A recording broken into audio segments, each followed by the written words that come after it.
The dust hadn't even settled when the rancher tossed his last coin onto the wooden table.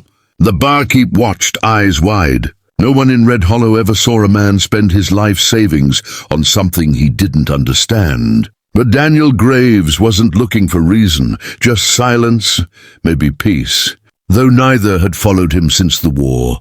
The old trader across from him, a man whose skin looked like sun-baked leather, pushed a small parchment toward him. "You sure?" he rasped. "Ain't no going back once you sign. She'll be yours by right. Apache law."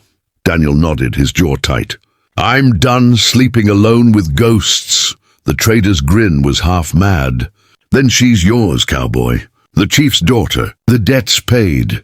By dawn, Daniel rode out of town, following the smoke rising from the far ridge where the Apache camp rested. The air smelled of sage and rain that never came. He didn't know what he'd find there, a woman, a curse, or maybe a second chance. When he arrived, the chief stood waiting with 3 men at his side. His eyes were sharp as flint, but there was sadness behind them too. "You come for what you bought," the chief said, voice deep as thunder. "But you must understand, a woman is not a horse. You do not ride her. You stand beside her." Daniel removed his hat, nodding once. "I understand." From the shadows of the tent emerged a figure dressed in white doeskin, embroidered with crimson beads that caught the morning light. She moved slowly, her steps soundless on the sand. When she lifted her face, Daniel felt the breath leave his chest. She was young, maybe 20, with black hair braided with feathers, eyes dark as a storm that never ends. "This is Nyla," said the chief. "She agreed to go with you. But if you break her heart, the desert will break you."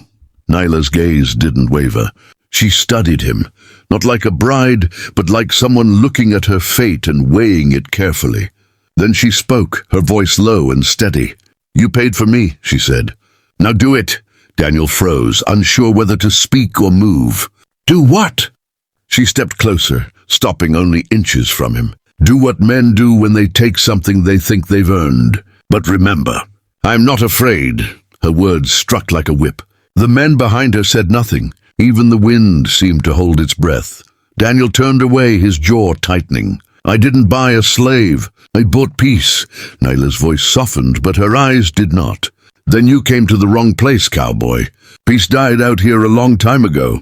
That night they camped near the canyon's edge. The fire burned low, and the stars spread wide and cruel above them. Daniel sat across from her, his hands resting on his knees, the silence between them heavy. Finally he said, "You really want to go through with this?" She looked up. "I already have. You paid. The spirits accepted. Now you carry my shadow until the end." He frowned. "Your shadow?" She nodded. "A wife's promise. A curse if broken." The fire popped. Daniel stared into the flames, wondering what he had truly done. He thought he was buying freedom. Instead it felt like chains, ones made not of iron, but of vows and eyes that could see through him. When he finally lay back under the stars, he couldn't sleep. Every time he closed his eyes, he saw her, still and silent by the fire, her face carved in light and shadow. Somewhere deep inside, he knew this wasn't a deal. It was destiny calling him out by name. The desert morning came slow, golden light spilling over the red cliffs like spilled honey. Daniel woke before the sun rose, his hat over his eyes, boots half buried in dust. The fire was dead, only a few embers breathing smoke. But she was still there, Nyla, sitting by the ashes, with her knees pulled close, humming a tune that sounded older than time itself. He sat up slowly. "You didn't sleep," he said. "I did," she murmured. With my eyes open, Daniel rubbed his face, the line of his jaw tightening. "You talk in riddles, woman." Nyla smiled faintly. "You listen like a man who's afraid of what he might understand." He didn't answer. Instead, he stood and walked toward his horse, checking the saddle, the rope, the canteen. The morning was crisp, quiet, too quiet. Somewhere far off, a coyote cried, and the sound hung over the land like sorrow. They rode most of the day without speaking, only the creak of leather and the rhythm of hooves echoing through the valley. By afternoon, they reached the edge of the river, where the water ran shallow and cold. Daniel stopped, letting the horse drink. Nyla stepped off, kneeling by the water, her reflection trembling beside her. "You carry something heavy," she said softly. "I can feel it in the way you breathe." Daniel stared at the horizon. Everyone carries something, but not everyone hides it so well. He turned to her then, his eyes sharp but tired. "You talk like you know me." "I don't have to," she said. "The desert tells me. It remembers the men who come here to forget themselves." He looked away, his jaw clenching. "Maybe I came here to start again." She dipped her hand into the river, watching the ripples spread. "Then stop calling me what the trader called me. Stop pretending I'm a debt you paid." He hesitated. "Then what should I call you?" She met his gaze, calm and steady. "Call me your equal." For the first time, Daniel didn't have an answer. The words hit something deep inside him, something that had been buried since the war, since the day he'd stopped believing in goodness. He nodded once. "All right, Nyla." She smiled faintly. "Good. Now you begin to see." They made camp again as night fell, beneath the twisted arms of a dead tree. The wind carried whispers through the canyon, the kind that made even the stars seem to listen. Nyla built the fire, while Daniel fixed the saddle straps and checked his rifle. When he sat down, she looked at him. "You said you wanted peace," she said. "But peace is not silence. Peace is truth, and truth," he said, "ain't easy. Then maybe you never wanted peace. Maybe you wanted forgiveness." Daniel's breath caught. For a moment, the world seemed to still, the fire flickered, the shadows deepened, and her eyes glowed with something between pity and understanding. He spoke quietly.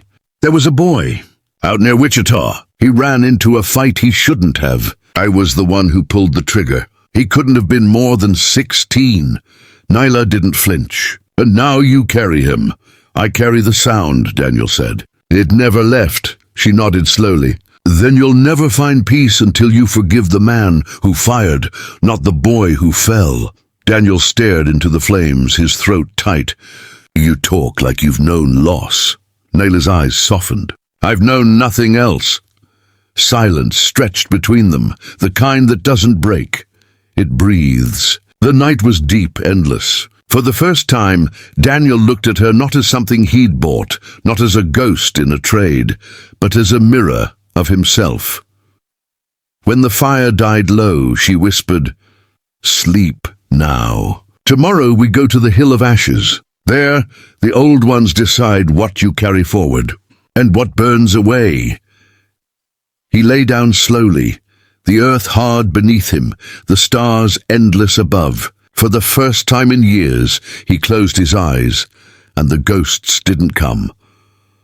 The dawn was pale and cold when they reached the Hill of Ashes. It wasn't a place marked on any map, just a mound of black sand, where the wind whispered like the voices of the dead. Daniel stood at the foot of it, staring at the smoke-like haze that drifted above the ground. "This the place?" he asked quietly. Nyla nodded, her face solemn. "This is where men burn what they no longer wish to carry. My father sent me here once. I left behind my fear." Daniel looked at her, then at the endless desert around them. "And what happens if the fire don't take it?" "Then you were never ready to let it go," she said softly. He stepped forward.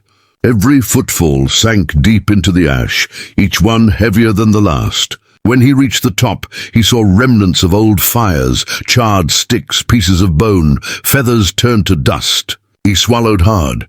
"How do I start?"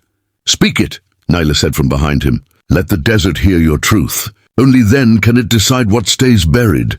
Daniel took off his hat, his hand trembling slightly. The wind tugged at his coat, lifting the dust around him in small, swirling ghosts. He stared at the ground, voice low. "I killed that boy by accident, but I let it eat me alive on purpose. I thought if I held the guilt long enough, it'd mean I still had a soul left to hurt." He knelt, scooping a handful of ash and letting it slip through his fingers. "I was wrong. It just made me hollow." Nyla approached slowly, her eyes full of something between pity and pride. She knelt beside him, placing a small pouch in his hand. "Throw this into the fire when you're ready," she said. "It's sage and cedar, cleansing smoke. You burn it for what you wish to forgive." Daniel looked at her. And if I don't forgive myself? Then you'll never leave this hill, she said. Not in this life or the next. He stared at the pouch, then at her. The firelight from the small pit she built flickered against her face. Soft, unwavering. Finally he whispered, "Then I better try." He tossed the pouch into the flames. The smoke rose fast, curling like the shape of a spirit. It filled his lungs, stung his eyes, and for a moment he swore he saw the boy, standing there at the edge of the hill, not angry, not afraid, just watching. Daniel's knees gave out. He bowed his head, tears mixing with ash. Naylor stood over him silent. When he finally spoke, his voice cracked. "It's gone." He nodded. "Now you can live." He looked up at her, the smoke fading around them. "And you?" "I was sent to guide you," she said. "But the fire chose something different." "What's that?" Her lips trembled into a faint smile. "It chose me to stay." He blinked, confused. "Stay?" She stepped closer, placing her palm over his chest. "Your shadow is mine now. You burned the guilt, but in its place you took a bond. Apache call it tahawe, the heart binding. You didn't buy me, Daniel. You found me." Daniel's eyes softened, the world around them fading into gold as the sun rose. He didn't speak. He didn't need to. He reached for her hand, rough, warm, real, and for the first time in years, he felt something that wasn't regret. They descended the hill together as the wind carried the last of the ashes away. Behind them the fire burned steady, not in punishment, but as a promise. That night, when the stars returned and the coyotes began their songs, Daniel sat by the campfire beside Naylor. She rested her head against his shoulder, eyes closed. "You paid for me," she murmured, her voice like a prayer. "But love can't be bought." Daniel smiled faintly. "No," he said, watching the firelight dance in her hair. "But sometimes it finds you anyway." The desert wind swept over them, carrying with it the faint scent of cedar and sage, the smell of endings and beginnings.